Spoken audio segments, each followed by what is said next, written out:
Hello, everyone, and welcome to a Decoding TV mini-sode, is what I've been calling them. I know Patrick prefers Ahsoka-sode, but I think that's too confusing. Today, we're going to be discussing. We have a mini episode discussing Ahsoka episodes 5 and 6. Episode 5, Shadow Warrior. Episode 6, Far, Far Away. Or actually, Part 5. Part 6 is what they're called canonically. Patrick Klepek, thanks for chatting. How are you doing today, man? I'm good. Look, you know what, David? I just trust the audience to understand the nuance of Ahsoka-sode, and so we'll just put it out there. The audience can weigh in, please, in the comments at Decoding TV. Let us know, which one do you prefer? Decodingtv.com is where you can sign up to receive free updates, but also become a paid subscriber and support the podcast. And of course, find us across all platforms at Decoding TV. Patrick, I actually wanted to mention I posted an Instagram reel of us. Talking about de-aging in Star Wars, and that Instagram reel provoked some very strong reactions from Star Wars fans. Were they normal? Were they normal reactions, David? Let's just say they weren't happy that you and I had a platform. I'm just gonna put that. Well, look, my family agrees. So there you got some crossover between. Your family also doesn't like that you have a platform. Is that what no? I think they would like me to be deplatformed as soon as possible. But sorry, kids. My wife has a saying though, which is that hey, when you start getting like a lot of critical comments, the initial reaction might be, hey, that's very discouraging and upsetting that this person told me to log off forever. But in fact, frankly, given some of the things the internet can say, that's incredibly kind, David. That's borderline respectful for the internet these days. In fact, what it is a sign of is that, hey, the work is actually reaching outside of your normal spheres of influence. So, a lot of people saw that de-aging clip over at Instagram.com/decodingtv, where we are uploading clips, as well as on TikTok. TikTok.com/decodingtv. And the point that you made was essentially, they should have recast young Luke Skywalker. They should have recast other people and allow other actors to carry on the legacy of these beloved characters. And that's a thing that I agree with. So, anyway, we can obviously continue that conversation today in our conversation about Ahsoka Parts 5 and Part 6, Shadow Warrior and Far, Far Away. And I do want to just call out that on Decoding TV, we got a lot of great stuff coming up for you folks. We are obviously going to be covering the final 2 episodes of Ahsoka in some form. And also, we got the Continental from the world of John Wick, which is streaming on Peacock, going to be coming up for you. So keep it tuned into Decoding TV. And next week, current plan is to do an episode about Gen 5. Or is it Gen V? I'm actually not sure what the pronunciation is.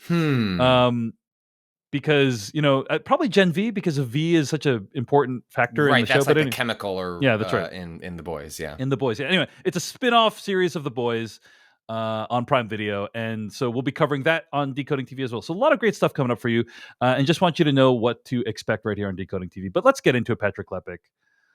Episode 5 and 6. All right, let's talk about episode 5. This is a big one. This is one that a lot of people talked about. There's a lot of chatter online about. Aired in theaters. You could go watch this episode in a movie theater if you so chose. Indeed. So I guess a quick overall thought, and then I can read a little bit from this week recap, which I got from Wikipedia. Patrick Klepek, what do you think of episode 5? This has been a show that is straddling a difficult line between its own legacy in animation, and part of the approach that you and I have had to the show is, hey, we don't have that history with the show. And if they're going to introduce these characters, make them integral, they're going to have to find meaningful ways to invest the audience in these characters if you don't have the legacy and history with the show. And I thought they've done a pretty decent job of that, all told, in the show so far, for what is, I think, a very difficult task. And I don't think this episode necessarily misfires on that. But I will say, given the gravity, the weight, the appearance of certain characters in this episode, it was for the first time that I kind of felt like, Like I felt like moments that I could tell as like the music swells, like certain nicknames are used. I'm like, oh, I could tell that's really important and would mean a lot to me if I had 100 episodes of it baked into my brain, into my heart. And so I think Shadow Warrior does, I think it's a totally like acceptable job of like trying to set up Ahsoka for the arc of the end of this season, or at least moving her along in that arc. But there was a bit of FOMO on my part of like, oh, I bet this lands so much better if I can be at the screen going like, I know what that is, because it's not just Easter egg references. It's like meaningful referential material to emotional stakes that I just don't have emotional stakes in. And so I thought it was a fine enough episode that kind of left me on the outside in a way that I haven't felt as much in previous episodes.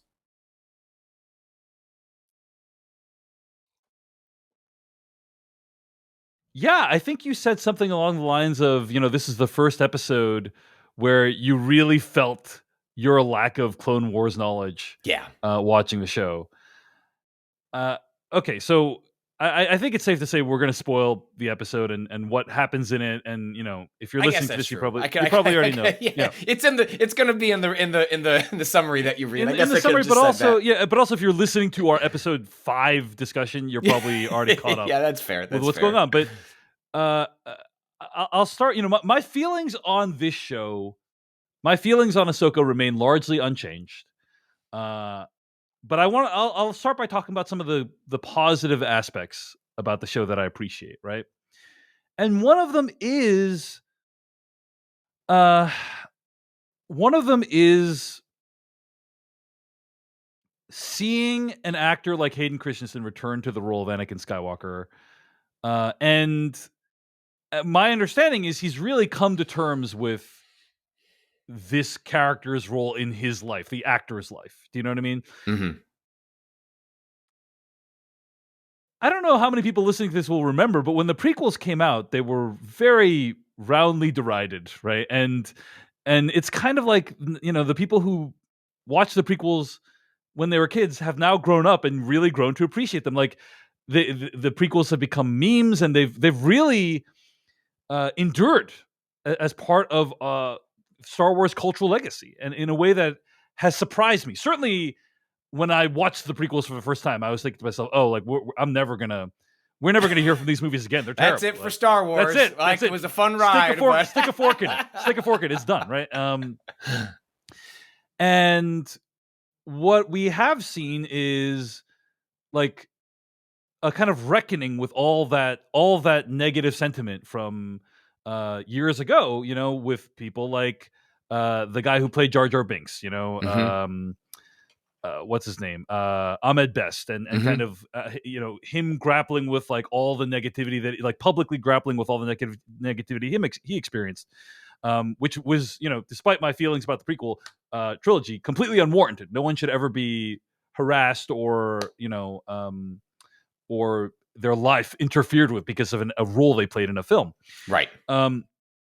But for Hayden Christensen, like a lot of his acting in the prequels, one could argue is pretty terrible. Okay, one could argue, and for him to like come back and actually, in my opinion, despite the de-aging technology, do a pretty good job in his performance in this episode. It feels like I'm slipping back into that character. Yeah, I think that was true in Obi-Wan, which was a broadly terrible show, but I think he, like, the moments that he has in that show were excellent as well. And it just goes to show that, like, the actor was not necessarily picked wrong. It's how the actor was deployed and how the character was set up, because given some decent material, like, you can see him like adopting that in a way that you can, I think something like this lets you see a little bit into like, what does the fandom see? Like, what are like children, like, what did they take away from that character? And then allows that to be that character that was derived by you and I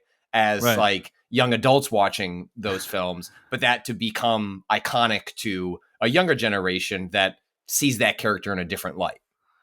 Yeah, and a good performance is a function of a lot of things. It's a function of the dialogue as well, you know? It's a function of the director and what the director instructs the actor to do and whether they do more than one take, you know, and so on. So it's also a function of that actor at that point in time. Maybe Hayden Christensen has had a long life since the prequel trilogy, and now But he's a it's better 20 actor. years. We've all gotten older. Yeah, exactly. You know, like maybe he's a better actor. Who knows? But whatever the case, I thought he did a great job. How long did he appear in Obi-Wan? Was he in it for like 10 minutes, or was he in it for like It wasn't a hours? ton, but it was more than a cameo, but not quite, like regular, like starring appearances. Yeah. So that's great to see. There's something almost like redemptive in that. There's almost, it's like, oh, like it feels like the circle is complete. To quote, you know, it feels like, hey, like this guy's coming home to one of the roles that made him famous, and he's not someone who's like really in the popular conversation that much these days.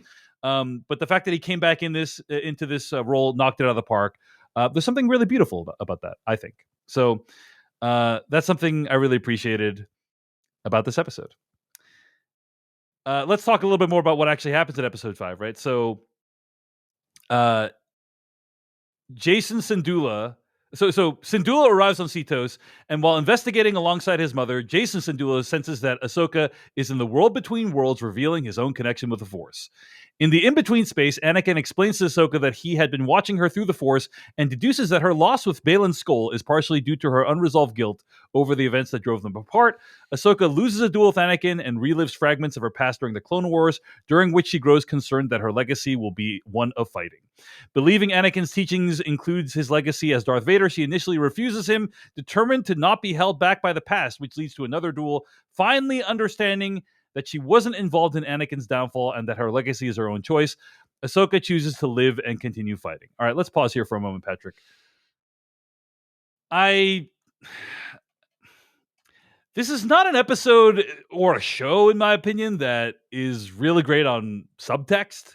I think a lot of actors just saying things that they feel, Mm-hmm. and at the same time saying them in ways that are really uh, obtuse is the word that comes to mind. You know, and you're supposed to like, hey, these characters are meeting each other and having all these meaningful interactions, and your reaction was, "Wow, I wish I knew about their history."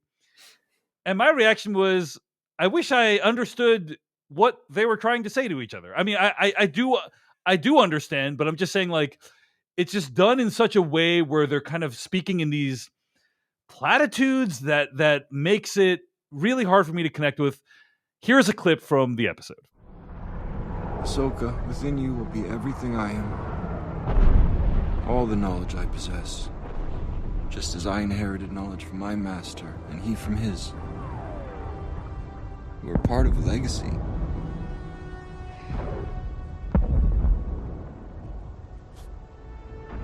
But my part of that legacy is one of death and war. But you're more than that. Because I'm more than that.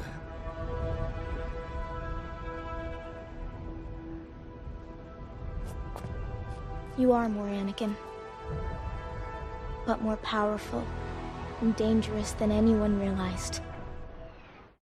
No complaints about the pacing of that dialogue from me this time, but I think just I think that works for a lot of people. That style of dialogue works for a lot of people.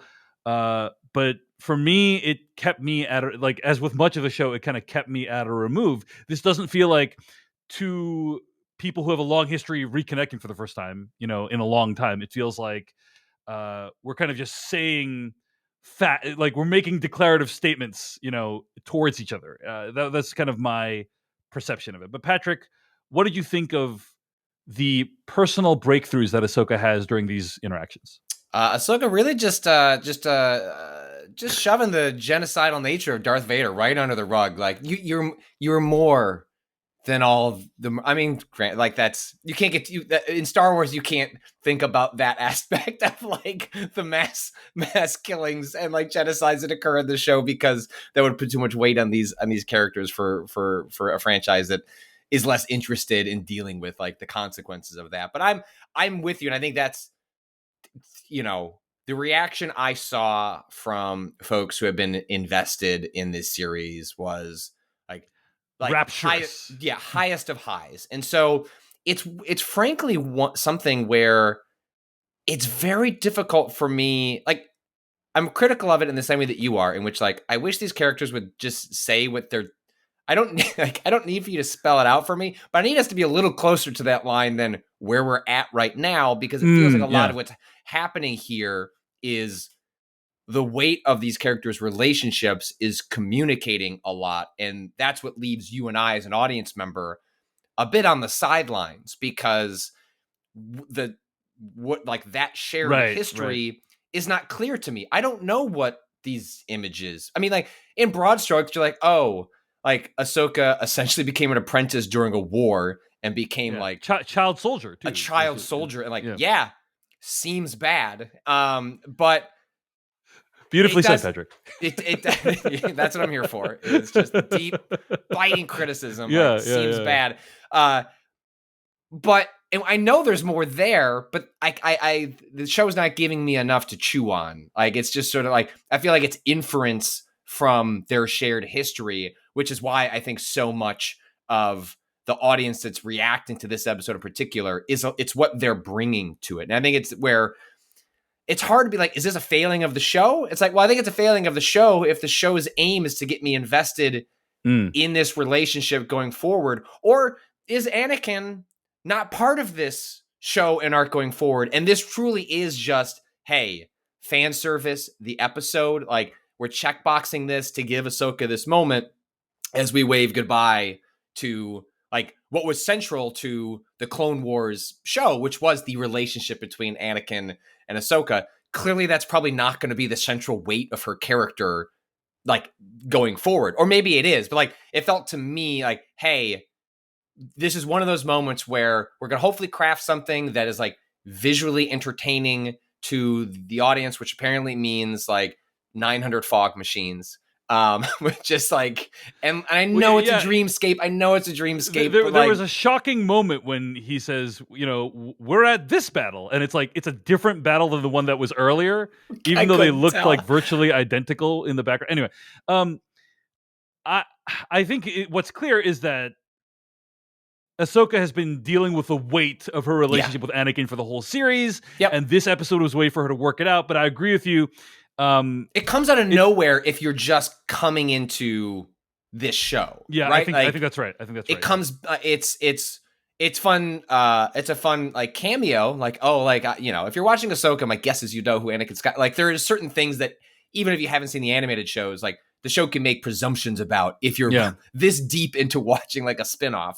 But I do think it's one of those things where I because I didn't have that weight, like, so much of it just kind of ripples past me, and it's like a totally fine bit, but it's just the show doesn't do any work to get you there in previous episodes, other than mentioning Anakin. Like, the Anakin is mentioned in the Ahsoka show, but there is no time spent to be like, all with the way we talked about in previous episodes, like, why is she the way she is? Why is she acting as though she is more of a Mace Windu, like a more like this kind of standoffish, emotionally dead character?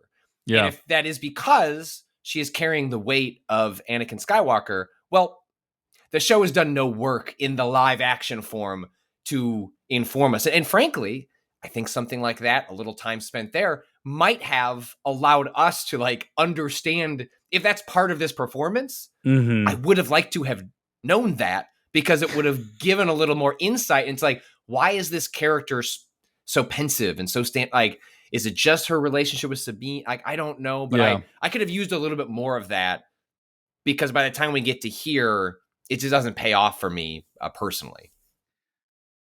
Yeah, how dare you make me defend the show? But I think I think it's done a little bit more work than you're letting on. Right? All right, but not including this episode. This episode is a lot of the work, but I don't think it's done very much. I would agree with you there, and it's not like we followed this episode up with a really deep exploration of Ahsoka's character. She's almost completely absent from the next episode. Well, because Ahsoka might as well be absent from her own show. Like, exactly. Like, this is Sabine.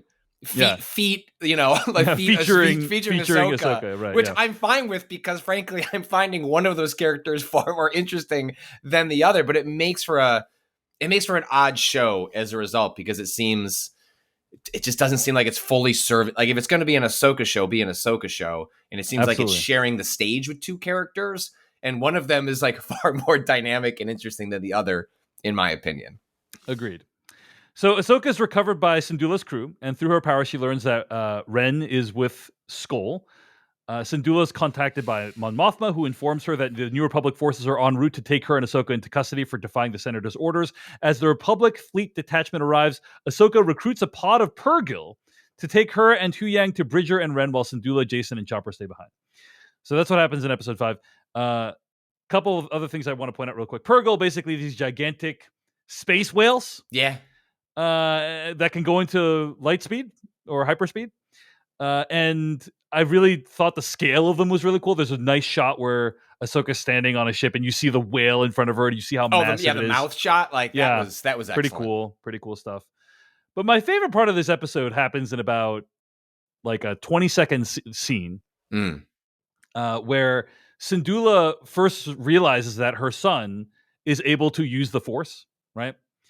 And there's this Asian pilot, this East Asian pilot who's like, hey, Syndulla, we got to get out of here. Like, the Republic, they're all, they're all pissed off about us.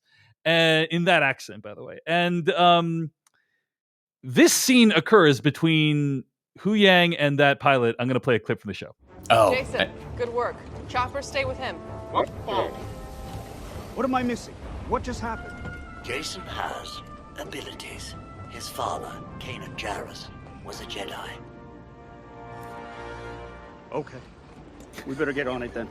Lander, get everyone moving. We're going back up again.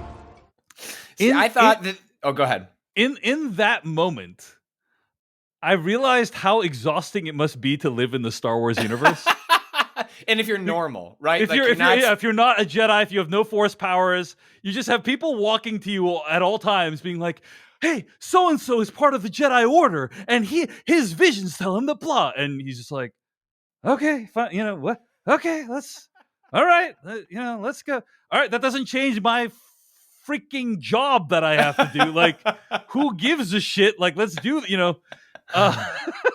So I just had a lot of sympathy for that pilot, and also other people who need to hear all this like Jedi stuff all the time in the Star Wars. It's a good character. That character has actually been one of the more consistent ones across like all of the Favreau center of the he's been in the Mandalorian and things like that. And I actually love the scene a little bit later after this where he has to go up and talk with the New Republic ships and invent a reason to just like delay time until the space whales can make their way off planet. There's a really, really funny exchange that reminded me a lot of like some of the opening exchanges in The Last Jedi of just sort of like goofiness, like talking with the ship.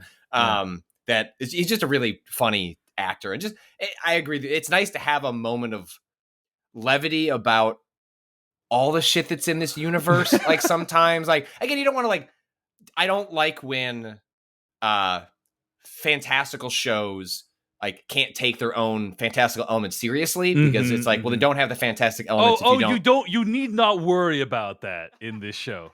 No, but if there's one descriptor I would have for this show, it is self-serious. and yet, and like there's like a difference between like poking fun at the universe and all it has wrought and not taking itself seriously. Like a moment like that, to have a character that can kind of like for the audience be like, all right, here we go again. Here we go again.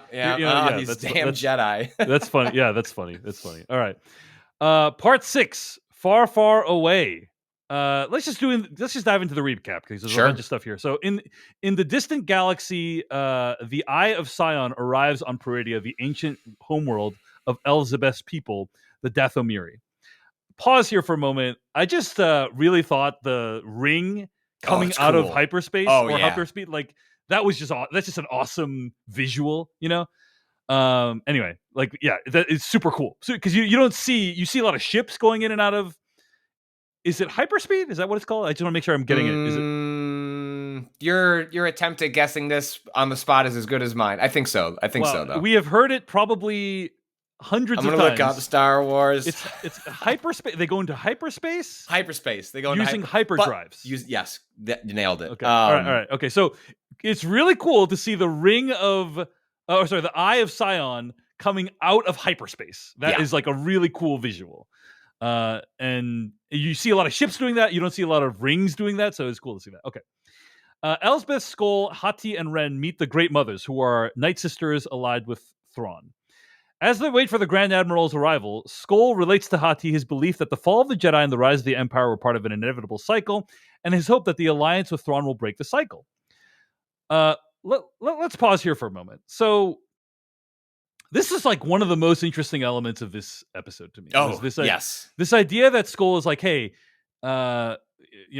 empires rise and fall, and they rise and fall again. What I'm looking for is a new beginning, and he's implying that, hey, something that I both appreciate and kind of lament is the fact that a lot of these TV series feels like it's trying to fill in the gaps or make George Lucas's work or make the live action Star Wars films make more sense, right? And so what's interesting is this guy is pointing out, hey, I don't know if you've noticed, but there's 3 trilogies of Star Wars films, and they all basically have the same plot, right? Mm-hmm. Which is like an empire rises, it falls, it rises, it falls. He's like, what I'm looking for is some way to break the cycle.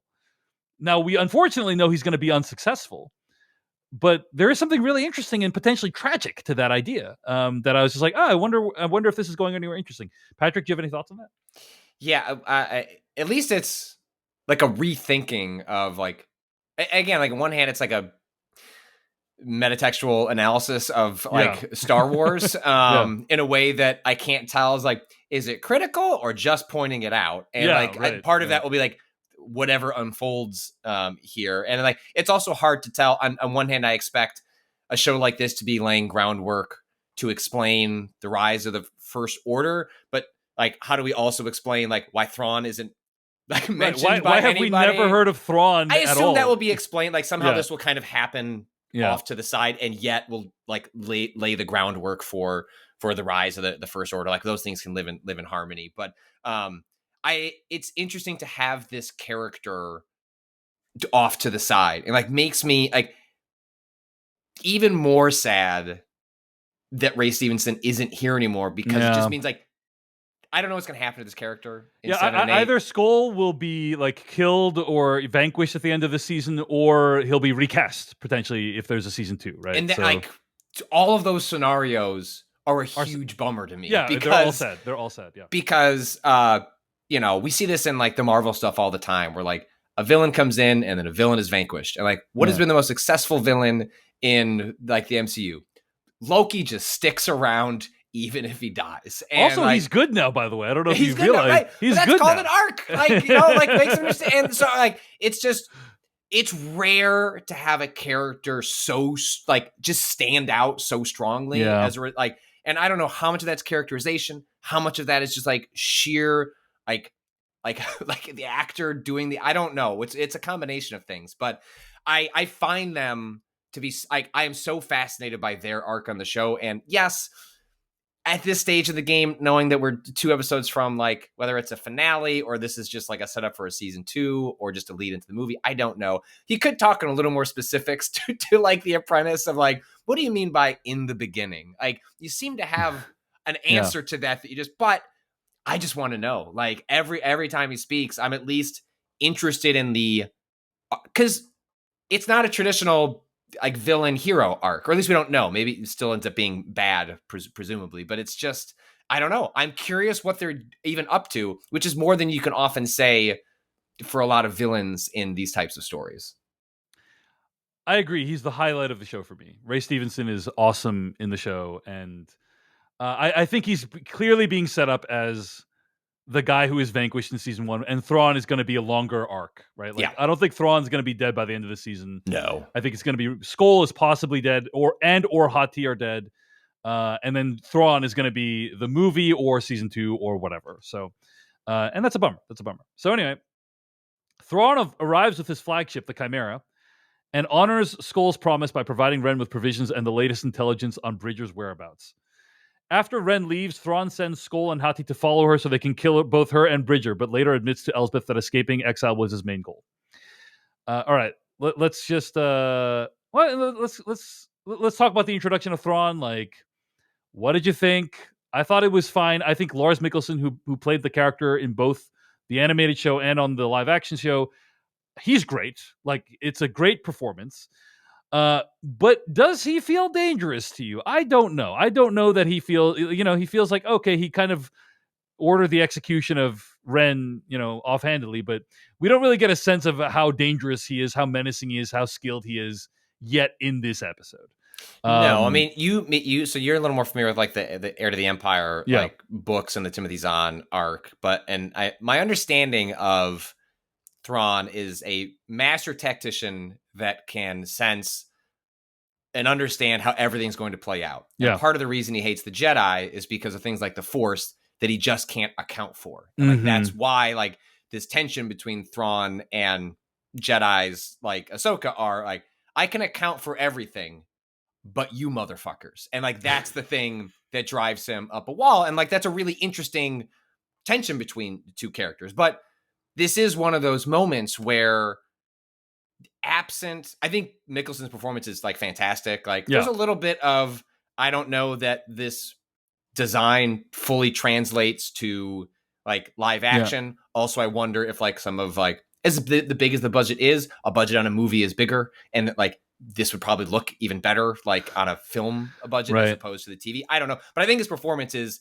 you can read a lot into it, why this character could be like really fascinating and interesting. But what this episode lacks is a demonstration necessarily of why they are fascinating and interesting. And you sort of have to take it on faith, because a lot of what the show is doing is people going, Thrawn, ooh, like he's so spooky. But it's like, look, this dipshit got lost on a planet and like seems like doesn't seem like to have gone very well for him here. Like, have you seen the state of his stormtroopers? Now, granted, holy hell, the design of these troopers is killer. Like, so like that gold guy. There's one called Enoch, right? Or Enoch, basically. Like he is. That's a super cool stormtrooper outfit design. I agree. It gives them a look. It gives. I think what the show was trying to do was like, hey, some shit's gone down while they've been on this planet. Like, you think they want to look like this? And Thrawn seems irritated. Like, I'm hoping we'll get a better demonstration. Like, why is Thrawn Why is Thrawn not just a if you just say Admiral Thrawn, he's just an admiral. Like, he's just part of this bureaucracy in the Empire. Like, excuse me, Grand Admiral. Grand Admiral. He didn't go to Grand Admiral school for 8 years for you not to call him Grand Admiral, Patrick. And and also like the show does no favors in that. It's like, oh, like you're here because Ezra Bridgers, and you've been here for what? Like, I think they've been separated at this point for like 8 years. Like a long time has passed in between like this disappearance. It's not, Sabine, and not spoilers for the rest of the episode. Sabine finds them pretty quickly. Like, if like this it didn't seem that difficult. Okay, let's. I mean, speaking of things that were only okay, Thrawn's reintroduction was fine. Like, it's a cool look.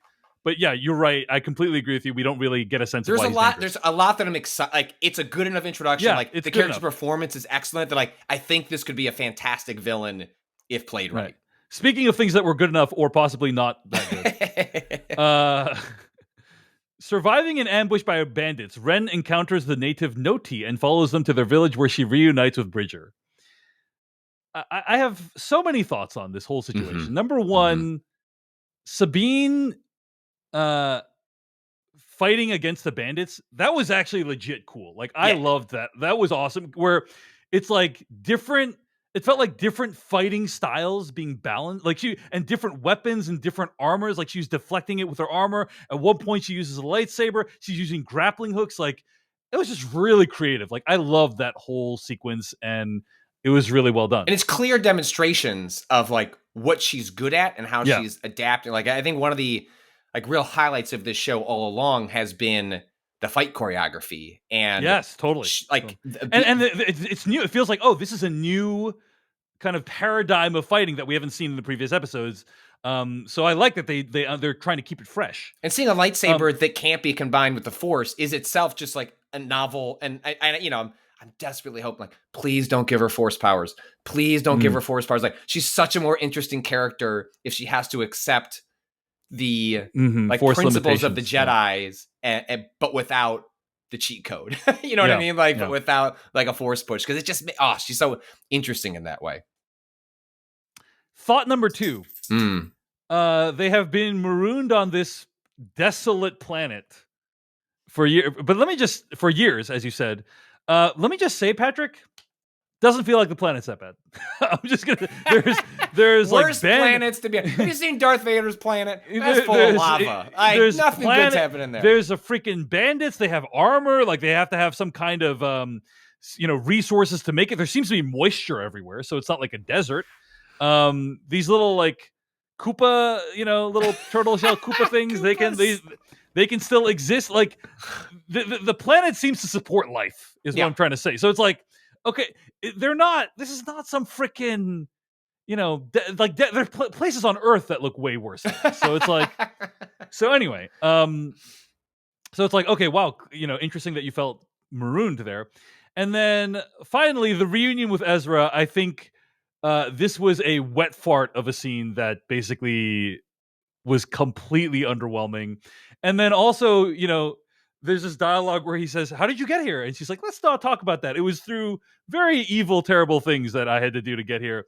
And then he's like, "Well, I can't wait to get home." It's like, how the fuck is that going to happen? Like, why does he assume, I guess he assumes that the way that she took to get here, they can take home? Question mark. But like, how would he know that? She doesn't even say what it is. Anyway. Well, I couldn't help but think when Bridgers is asking like, and it worked, right? Like, and I almost felt like I think Filoni wrote that episode, was just thinking of the meme of like Anakin and Padme being like, and it worked, right?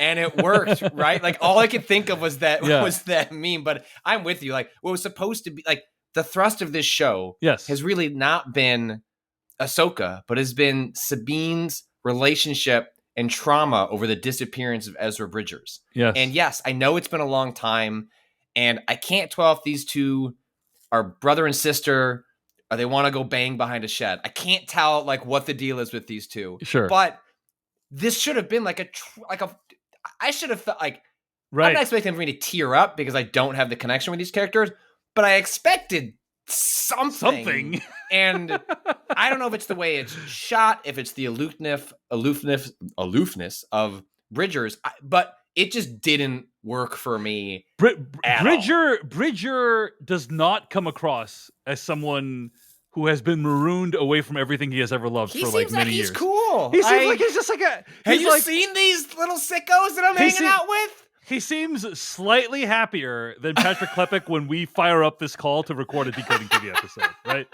Like it's just like, hey, how's it go? Hey, good to see you. It's like the face someone makes after you haven't seen them for like 6 months when you see them at a brunch. Like that's what he and it's just like, what are we even doing here, folks? Yeah. It's kind of like this idea of I hate to talk about the sins of the father, Patrick, but like, please. At the end of Force Awakens, right? Like, Rey hands Luke Skywalker the saber, and everyone's like, "Oh, they want like I can't wait for Luke to accept the saber and like, and like continue the whatever the fuck." And talking with Ryan Johnson, he's like, "Hey, there's a reason why Luke decided to go to a desert planet and like maroon himself for like many decades or whatever." And it's not because he's really raring to get back into the Force, right? He's not just going to fire up the lightsaber and be like, "Let's go." And it feels like this big clash between what audiences, quote unquote, want to see, which is these two characters reunite lovingly, versus how Ezra Bridger would actually feel if he was in this situation, which apparently was terrible, even though based on the environs themselves looks actually just fine to me. Yeah. All right. Anyway.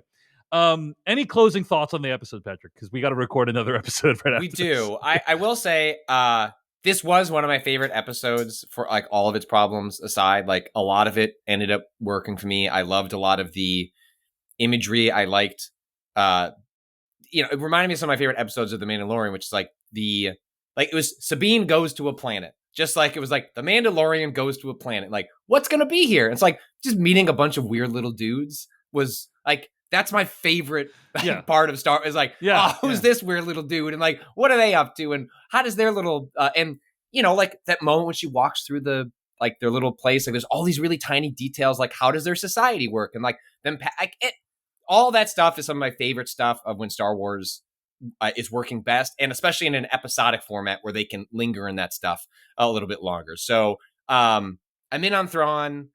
I'm not really in on the Ezra and Sabine like reuniting, but I'm really excited for the last 2 episodes, even if it feels broadly like it does feel like we're doing a lot of plate spinning because we can't have too many things happen because the things that have to really happen have to happen in a movie. And I'll be curious to see how this season ends, knowing like that end game is in sight, where it's like, well, how much are we explaining in the movie? So, but I'm in. I'm actually like more excited. I was more excited for the finale, the concluding arc now than I was at the end of the previous episode, which didn't work as much for me. Yeah.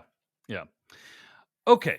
Well, that's going to wrap us up for this minisode. Just as I predicted, I think these minisodes are rapidly expanding to become almost full-size episodes. Sodes. They're just sodes now. They're just sodes now. Anyway, we will be covering the rest of Ahsoka. We'll also be, in some format or another, we'll also be covering the Continental as well as Gen V/Gen 5 in the next couple weeks. So stay tuned to podcast.decodingtv.com to get your Decoding TV fix. And email us, let us know what you think of the podcast, of Ahsoka, of everything we're discussing at decodingtv@gmail.com.